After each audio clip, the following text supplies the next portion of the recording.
health, parenting, finance, travel, and home improvement. This is the Suburban Folk Podcast. Welcome to the Suburban Folk Podcast. I'm Greg Rodersheimer, your host. Today is another solo episode about one of my favorite topics that we cover, travel. And it's been a little while since we've talked about travel, frankly, because of the fact that not a lot of people have been able to go anywhere for the last year. But knock on wood, it feels like that's starting to open up. And I'm going to go ahead and summarize the different trips that we were able to take as a family in the past year.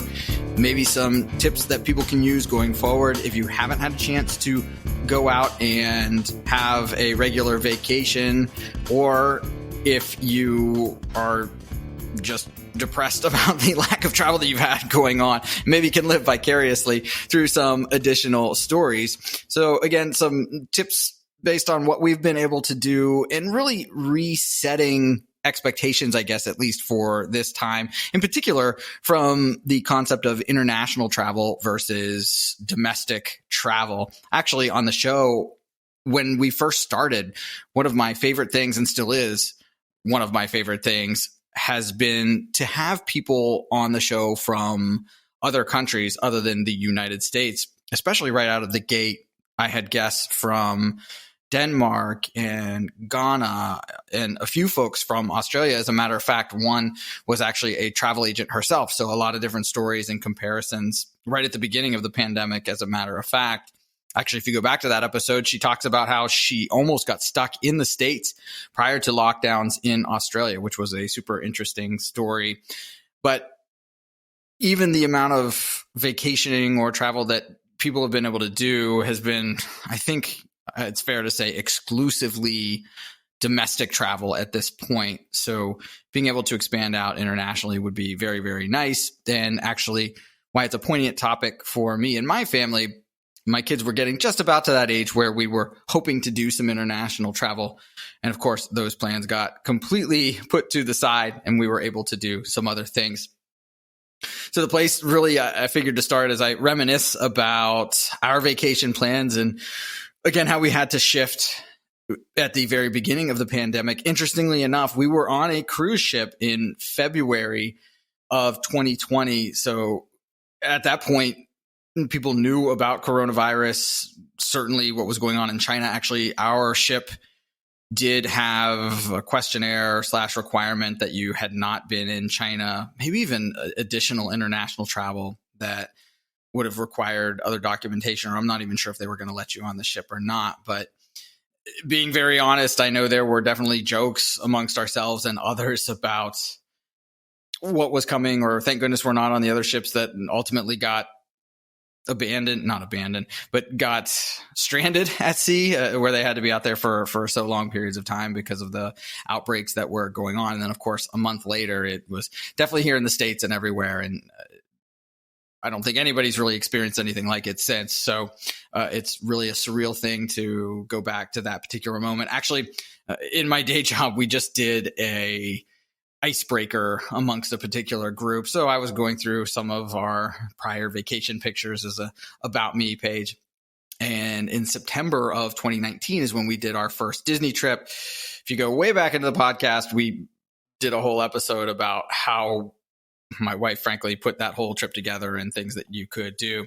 As I've said many times, she's very, very much into Disney, but who knows? Hopefully at some point, theme parks and Disney in particular gets back to normal. But of course, we didn't know at that time that what we got to experience, it will be a while until we get back to that same setup as far as social distancing and masks and total crowds, et cetera, et cetera. So it was nice that we were able to get that in when the kids were the age that they were. And on the same note, we rode that wave, so to speak, into 2020 with some pretty extensive travel plans. We were scheduled to go to Alaska in May. No, that's not right. Alaska in August, maybe somewhere around there. I'm already getting my dates confused, but Alaska, Turks and Caicos were the primary couple that we were going to do. And then also we were looking at a cruise in the Baltic. And that's doubly bad, right? International travel and also a cruise. So it became pretty clear pretty quickly that those things weren't going to happen. And actually, when we were talking about Alaska, it was probably going to be, or it was scheduled as a cruise as well. So all of that off the table. And heck, Canada has pushed anything remotely close to a cruise all the way into 2022 already. So Alaska is pretty well out, it seems like, at this point. So what we ended up doing, and of course, making sure people are adhering to what their risk tolerance happens to be. So we definitely were very good about wearing masks, doing a lot of research reading as far as air travel was concerned, making sure that any trip that we took was going to be outdoors, all of those different kinds of things. And of course, waited a while, especially once we got into the warmer summer months, to really go and venture out to do much. So checking all of those boxes as much as we possibly can, felt safe enough in the areas that we picked to go to. But there was certainly a period of time where we felt down about the trips that had to be postponed. Again, front and center was the Alaska trip that I've actually been to Alaska when I was a senior in high school, and was one of the best vacations that I remember. So I was really excited to be able to get that back in. But just, again, not to be, at least from a cruise standpoint. So once we got over the, well, of course, getting used to everything that was going on with lockdowns, but the sadness, if you will, or the loss of being able to take those vacations, we started to figure out where maybe we could go that would be as safe as possible, but also crossing off some of the bucket list items that we had going on. And one of those ended up being Yellowstone, which proved to be a very popular destination. It seems like this past year, from the numbers that we saw and so on.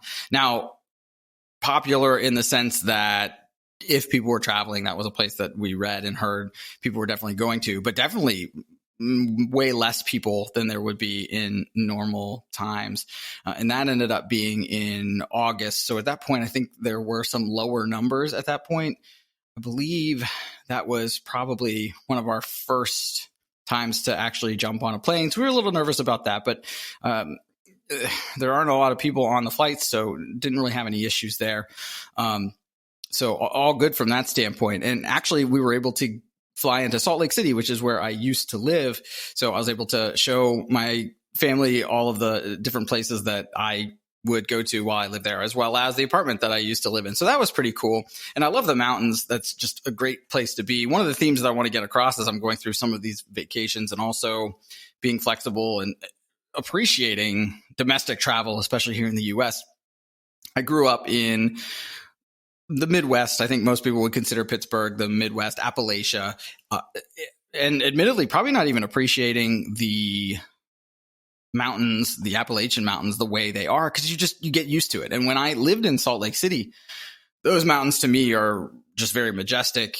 And the way Salt Lake was described to me, even before I moved there, it was a guy on the plane when I was going for a job interview said, if you like the Rocky Mountains, if you've been to Denver, yes, it's great and they're beautiful, but they're pretty far in the distance if you're in downtown Denver. Whereas in Salt Lake City, you look any way you look, because you're in a valley, those mountains are very, very close and they're just right there to be seen at all times. So I would describe it like you come out of Walmart and you just see these majestic mountains doing your general daily activities. I said to people that I worked with when I was living there, I bet you are just used to this because you've been here your whole life. And most of them would say, yeah, that is really true. So the same thing that I regarded with the Appalachian Mountains, that you just get used to it and you don't appreciate it as much. They had that same perspective for the mountains in Salt Lake, the Wasatch and Uinta mountain fronts.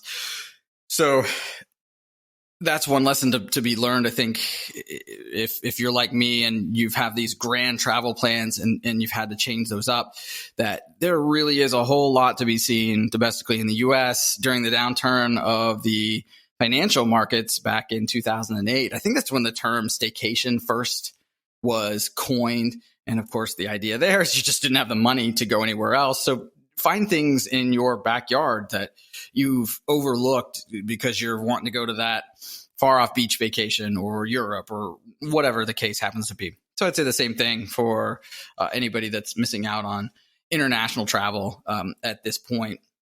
And that's the other thing, going back to this particular Yellowstone vacation, getting into Europe and going back to Alaska were certainly some of the bucket list vacations that I really wanted to get to. But Yellowstone absolutely is on my bucket list, I should say was, because I'm able to check it off the list. So it wasn't that big of a deal, I guess, as far as being one of those trips that you definitely wanted to be able to take at some point. And then, of course, as well, we were able to do the Tetons. So a highlight of that trip and overall, I would recommend anybody that does not have Yellowstone on your bucket list, it needs to be. Honestly, before researching it, I have to admit, I guess I just assumed it was like other national parks, meaning, yes, beautiful terrain and waterfalls, rivers, mountains, stuff like that. But I knew what Old Faithful was as far as a geyser. I didn't really appreciate all of what goes into A, the amount of geysers that are there, B, and what's underneath Yellowstone as far as the lava and everything else that you can research that creates the water getting so hot that it, of course, erupts out of the geysers. And then from there, there's all these other kinds of hot pools and things like that that are really, really interesting. And you hear the phrase, like, if somebody just put you in the middle of Yellowstone in certain parts and told you were on another planet, you might believe them, because it's some pretty wild terrain that you get to see there. And of course, the hikes are really, really cool, and the wildlife that you see as well. And then connected to that are the Grand Tetons. I think most people are probably aware that sort of in that whole span of area, Jackson, Wyoming is probably the closest bigger town, or at least town that's going to have an airport. And right outside of Jackson is Grand Teton National Park. So I feel like most people that do go to Yellowstone likely hit the Tetons as well, which is, of course, what we did. So once we got done with Salt Lake, we did a couple of hikes in the area before making our way up the road. And again, something else with that area, one more shout out. There are state parks, national parks, not that far. I mean, a couple hours, that are some of the best in the country, presumably some of the best in the world. So there's a ton to do in that area. I would recommend for anybody that also doesn't have Utah on their list to make a trip out that way and really take in the natural beauty of an area like that.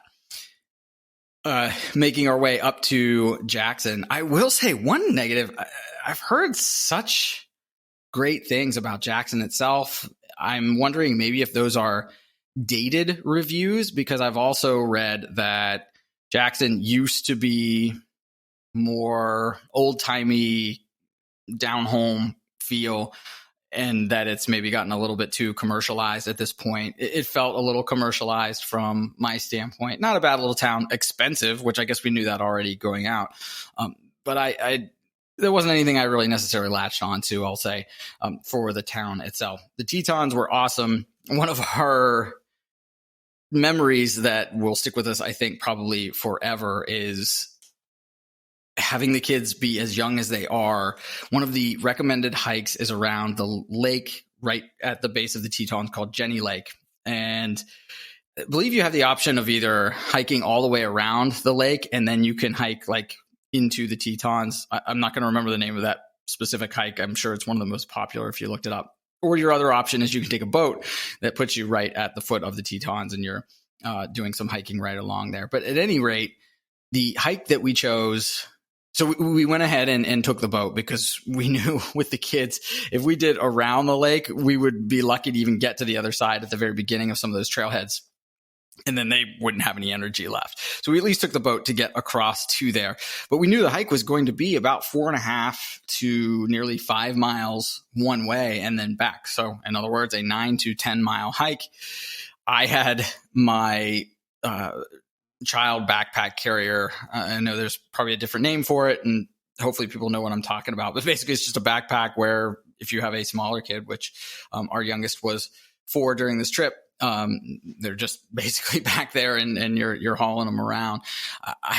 As far as weight is concerned, she's probably, I'll say somewhere between 20 and 25 pounds. So small enough that I was able to carry her for most of this hike, but big enough where I was definitely dead tired at the end. And we said to my son at the beginning of the hike, you're going to be the linchpin of how far we actually get here, because I can't really carry you. And he couldn't be carried by my wife either. So as much as he was going to be able to do was as far as we were going to be able to go. And he was a trooper. He really, really liked it for the first 2 to 3 miles. And then I think he started to get a little bit tired. But of course, the point is on an up and back kind of hike, as far as you get, you've got to somehow make your way back from there. But beautiful, beautiful hike. The Tetons are just as gorgeous as anything you might have read as far as they're concerned. One other shout out, and we've done it for 2 trips now at this point. If you discover any apps that basically they track you on GPS, and as you drive by landmarks, they'll give you all the history and where to stop off at. Highly recommend it. I want to say they were, I don't know, between $5 and $10. Not a whole heck of a lot in the grand scheme of your vacation budget. For us, we're not the types to, let's say, stop at a war memorial or something and read every plaque that's there or things like that. We appreciate history to an extent, but we're not the types that are going to be really engrossing ourselves in it during a lot of our vacation. So I would definitely take a look at those kinds of tour guide apps so that you get some feel for history and you can hear some of the stories that go along with it. Again, it's affordable, and it's also not so immersive that your whole day is spent at one site because you're, again, reading every single little thing. So I would definitely recommend those, especially for Yellowstone. I think we enjoyed that one even a little bit more than what we did for the Tetons. So take a look at that. The other thing that was really cool for us in the Tetons, which is also interesting for Yellowstone in the other way, we managed to see 3 moose on that particular hike. And when we were driving to sort of scout it out the first day that we got into town, we ended up seeing a bear, which, flash forward, that was actually the only bear that we saw before even getting into Yellowstone. So luckily we were able to do that, or we would have said we managed to go out there and didn't actually get to see a bear or a moose. Again, we didn't see any moose in Yellowstone either, if memory serves correctly. So big thumbs up there from the Teton standpoint. But as much as we enjoyed the Tetons, I think we would both agree that all of the different attractions at Yellowstone were even more interesting. And at the end of our trip, both my wife and I were saying, yes, we would like to go back. We felt like we had to rush to see as much as we could see, and we'd probably like to take our time even a little bit more. And so I would almost break it down into 3 different categories of the park. I'm sure somebody that's really well versed in Yellowstone is going to bang their head against the wall and say, oh my gosh, this guy's glossing over so many different things. But we spent the first few days of our trip around those geysers and the hot pools and those kinds of attractions that are really, really cool. So that was one. I hate to say this, and I actually said it, I think, when we were on one of the trails. It's almost like you wish there was only one geyser in the area and that the rest were dispersed throughout the world. One of the things that I'm sure when you research Yellowstone, you'll hear, it's the largest collection of geysers in the world. So I guess going back to my theme of when you get used to a certain view or whatever's in front of you, you don't appreciate it as much as if there was less of them. And that would be my only critique, maybe of myself during those initial hikes is, yeah, it was so cool, of course, to see the geysers. And I can't wait to get a chance to go see them again. But even where Old Faithful is, for example, that's the one you always hear about because it, just like the name says, is the most predictable. But there's actually bigger geysers in that same area. I don't know how many miles the boardwalk is where you find Old Faithful, but in a pretty close proximity to each other. So you see all that, and again, you go from one to the other, and trying to discern the differences between one and the other. But like I said, if I could disperse them throughout the world, I probably would, so that more people can see at least one, rather than being in one place. Other things like the mud pots, and like I said, the hot pools are really, really cool. There's this one, gosh, I'm going to say hot pool, and I probably am not using the right term, but it's called Grand Prismatic. It's one of the primary attractions in Yellowstone. Just this huge hot pool, and all the deposits that are on the edge of it make this crazy array of colors around the whole thing that it's just super pretty and really, really awesome. My one tip there, at least, would be, luckily we did a hike that puts you up high to see it looking down, so that you can take in the entire pool itself. Whereas when you're on the road and you do the actual pull in that's labeled Grand Prismatic, you're right at the base of it, so you don't get that overhead view to see the whole thing. It's still cool, but I actually much preferred being up above, that you could take in the whole thing. So I was really excited when we did that. And actually, we did the pull off directly by it towards the end of our trip, and we were very, very tired with the amount of travel that we had done. So it was a quick one. And again, maybe that's why I'm biased towards, I like the other view. Maybe I was just fresher in what we were overall able to do. Another one is waterfalls galore. Just do some research, pick some of the hikes.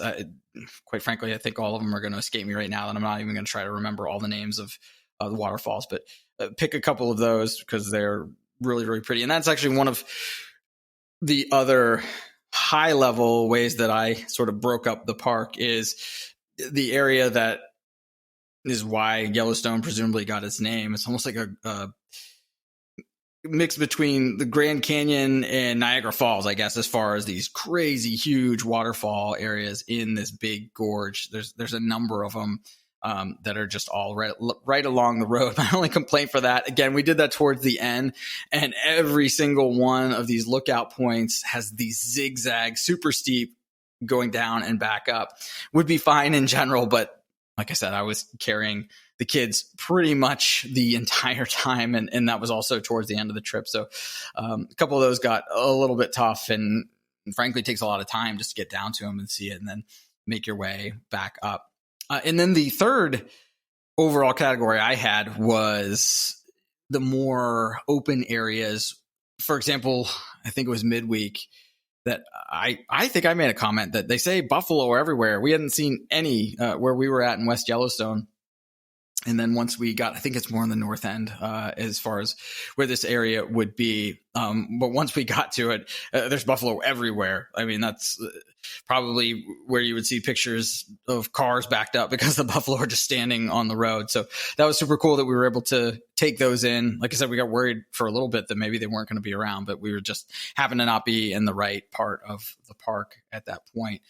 One other story I think I might have even mentioned in other podcasts, and I've definitely mentioned in other people's podcasts. Sure enough, we thought it was a good idea to get a bunk bed for the kids to be able to sleep in. Just, hey, what kid doesn't like bunk beds, right? Long story short, our youngest managed to trip on her way down and ultimately broke her arm. It was middle of the night, evening. So, of course, we're checking to see if it appears to be broken or not. She was able to sleep through the night, but there was an ER around somewhere, but we didn't necessarily want to go do that if we didn't have to. We actually found a ortho in Bozeman, Montana, which was about an hour and a half from there, that we were able to get up to. They were great, and knock on wood, from the financial standpoint, the insurance actually kicked in a good way for that. It ended up being in network, et cetera, et cetera. She was such a trooper on the back end. Now, obviously, it took us a while to get back to our itinerary for the rest of the week, but she was in a temporary cast, and she let me carry her pretty much the entire way. I think she would keep her cast on my head quite a bit, which that kind of would bump around because the bottom of it was still hard, which wasn't the best in the world. But you know what? If she was going to grin and bear it with a broken arm, I was going to grin and bear it with her having the hard cast lying on my head while we continued through the rest of the trip. So all in all, it was a great, great vacation. And again, I'll probably inevitably compare it to Alaska, even though I'm sure there really shouldn't be any kind of a comparison, but just in my head, because that's one of the ways that we had to pivot in the last year. I'll have that in mind of which one I end up preferring and whether or not that change to Yellowstone was a bad thing or not. And really the answer is it wasn't a bad thing. Actually, for the kids being older for Alaska will probably be a good thing for them to be able to remember more. And another theme that we have as a lesson learned, you've heard me talk about a lot of different cruises. Because cruises, even before the pandemic, got a decent amount of bad press from an environmental standpoint. And I'm not super radical one way or the other for that consideration, but I definitely agree that it can't be great for the environment. And there's also even talks about, economical impacts, especially to like small islands and stuff that really depend on those kinds of tourist vehicles to come in. But the reason why we were so into it for the age of the kids now is you can actually see some things rather than just going to a beach because it's too hard to transport kids of that age, that kind of thing. So I'm always very specific to say that's why we were leaning so heavily on cruises, so that we could get to places like the Baltic, like potentially Alaska, so that my wife and I could actually see some things that we haven't seen before, but not have quite as many headaches with getting the kids around in the car seats and whatever else would be part of more extensive road trips and so on. But from that same standpoint, as we've done a little bit of research about how we would potentially redo Alaska, it's very possible that we would not even necessarily do a cruise. And actually, let's even separate. We're talking about one of the big cruise ships, those giant, massive ones that you see on the commercials. Those actually can't get as far into some of the inlets to see the glaciers in Alaska, as well as a smaller ship. So that's something we're considering, is whether or not we should just do a cruise, but on one of the smaller ships. Now, I believe kids have to be older on most of those, so that'll be something we have to weigh. But the other is doing one of the land tours. For example, Denali National Park is in the middle of the state. And as far as I'm aware, no cruise ship has, well, I shouldn't say no, but if there is a day trip to Denali, I would imagine you wouldn't get in probably as much as you should, having gone all that way. And I'm not even sure that many cruise ships even have a trip to Denali as an excursion for a cruise ship. So that's something else that it really probably will be a lesson learned for us. Like I said, we didn't plan on being such heavy cruisers for the long term in general, but especially as the kids get older and the more that we start to appreciate the trip that we had, like Yellowstone, we'll probably continue to gravitate to those kinds of trips. Again, you can just see more. It's not as controlled or limited, I guess, when you talk about cruise excursions. And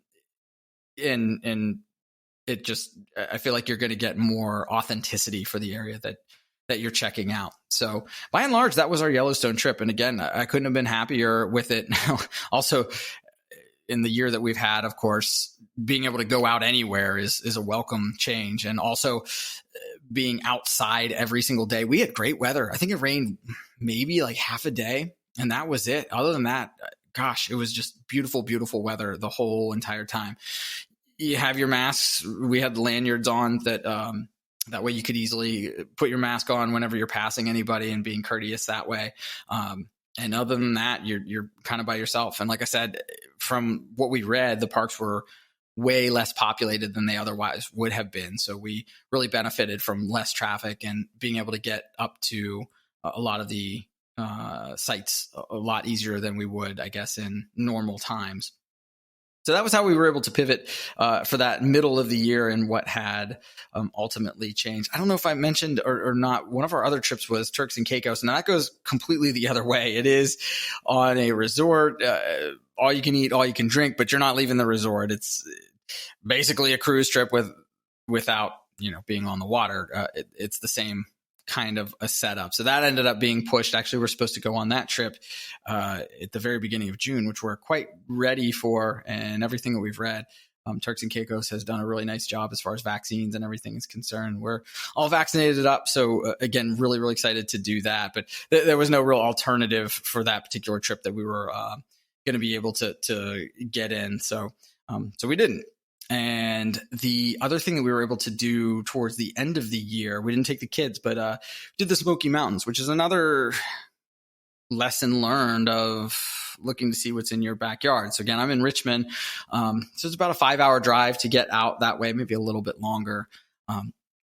Breaking up the trip between the Smoky Mountains and Asheville for a little bit, and like the Biltmore and that kind of stuff. Now going back to what I'd said as being used to a certain type of terrain, the Smokies are very much like the Appalachian Mountains. As a matter of fact, I'm pretty sure that the Appalachian Trail goes through. I'm almost positive we passed it. So I'll say with 99.9% certainty, it runs right into the same. So very similar type of terrain. But the trails that we did were all really, really cool. Again, I'm not going to remember any of the specific ones. Most were like 4 and 5 miles, making sure that we were able to bring in a couple of the waterfalls, things like that. One shout out, again, credit to my wife for booking a bed and breakfast called the Buckhorn. That was just awesome.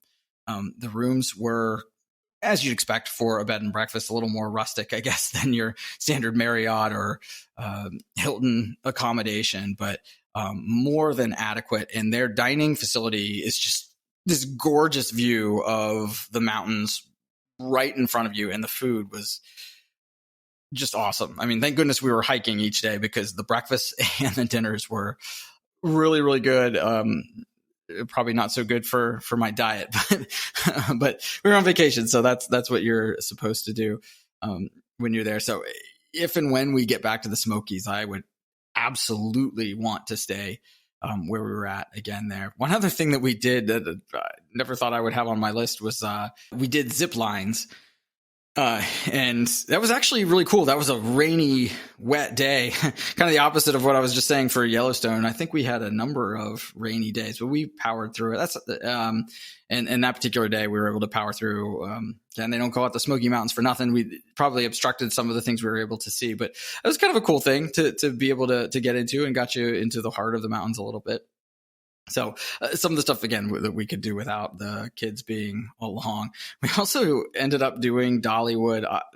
That's one, at least for myself, I wouldn't necessarily go and do again. It was fine. It was a theme park. I had always heard of Dollywood. I didn't actually know it was a theme park. I thought it was like Graceland. Like you go to Graceland to see where Elvis grew up. You go to Dollywood apparently to see where Dolly Parton grew up. Turns out that's not the case. Although they did have a replica of her childhood house. So I guess if you're into that, then that's there. But other than that, theme park, I didn't necessarily remember anything to call out all that much, other than it breaks up maybe some of your hiking days and that kind of thing. And then when we made our way back to Asheville, the Biltmore was definitely cool. Something I never really had on my list, but it was cool to see the grounds and what all had gone on there. And Asheville in general was a pretty cool town as well. So that's the way we were able to get in our trips this past year. Again, following what we felt was okay from a risk standpoint, with the infection rates and all that kind of thing. And of course, I think just like everybody, especially once the winter months started to happen, we hunkered back down at that point. But hey, we probably would have anyway. That's just sort of how people's vacation cycles end up going. But again, at least we had the things to look forward to. We're able to experience some new places, and back to the same theme that there's a lot to experience and discover in the U.S., even if you're not able to do other things that maybe you had on your radar. And then the last thing, I don't know if I've mentioned in any of our shows at all or not, but we were able to go to Hawaii at the end, and not at the end, actually at the end of January. So the very beginning of this year, I guess I was going to say. I won't go into too much detail because, gosh, I feel like I could do a whole podcast on that. So for now, I'm just going to say we were in Maui. It was actually a conference that my wife was attending.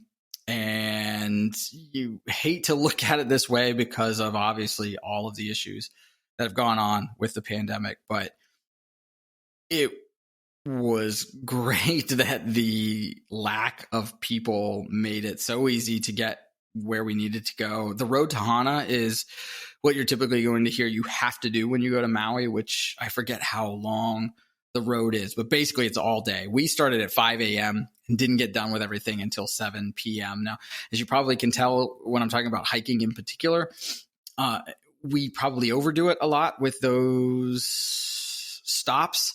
So I think we did more than what is deemed the essential stops.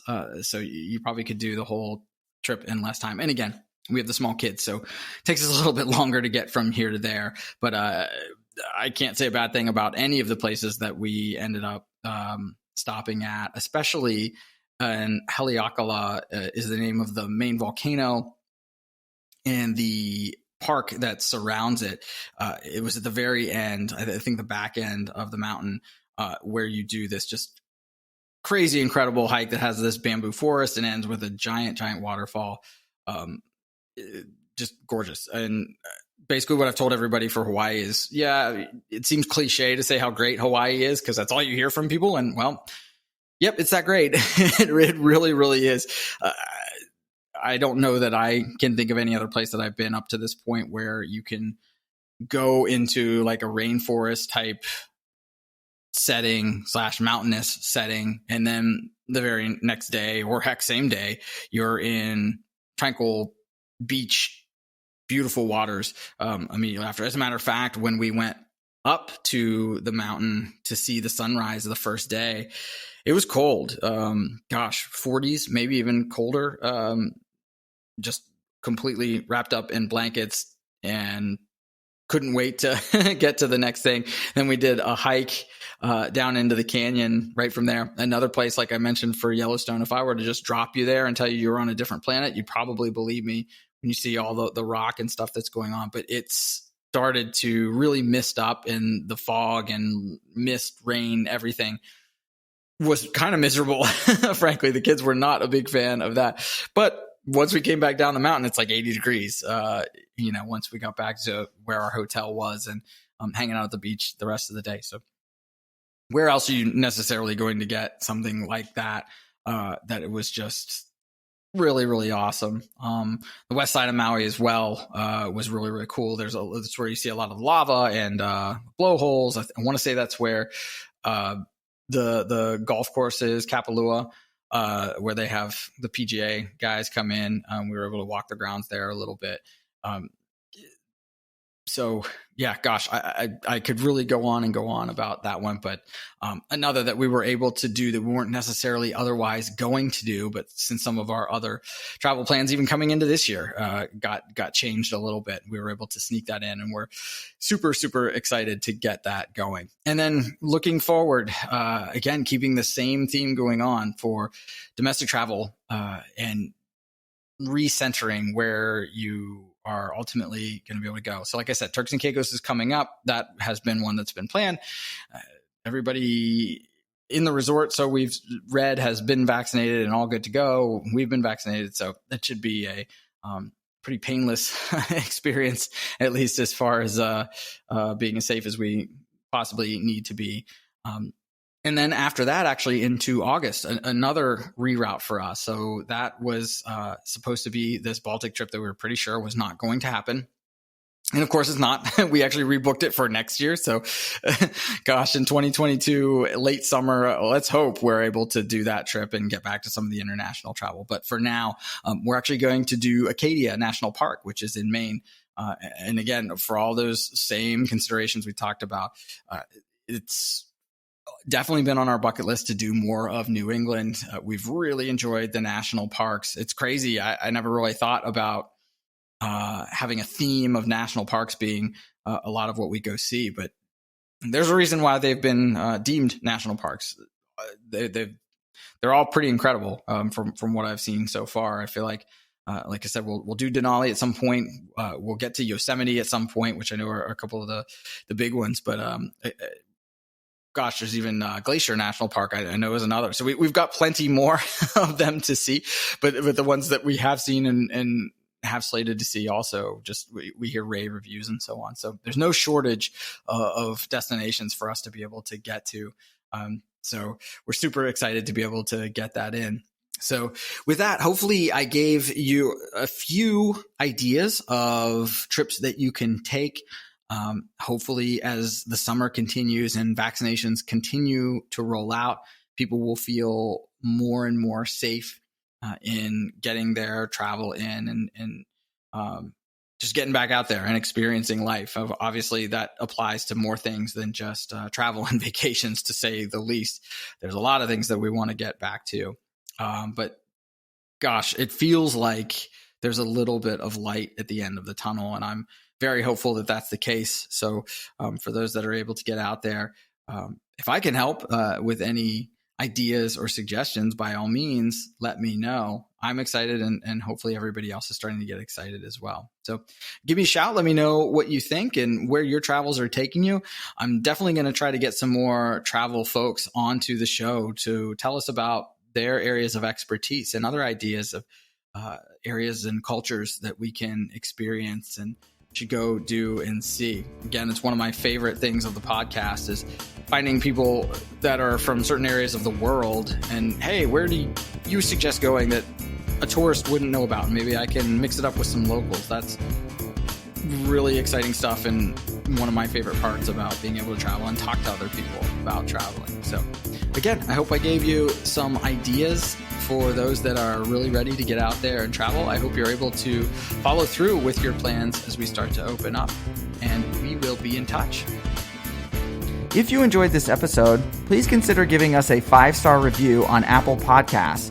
You can also subscribe on Apple, Spotify, or all other major podcasting applications to be notified of our latest episode. You can also join our conversation at suburbanfolk.com or any social media site, including Facebook, Twitter, and Instagram at the handle Suburban Folk. Thank you for listening to my daddy.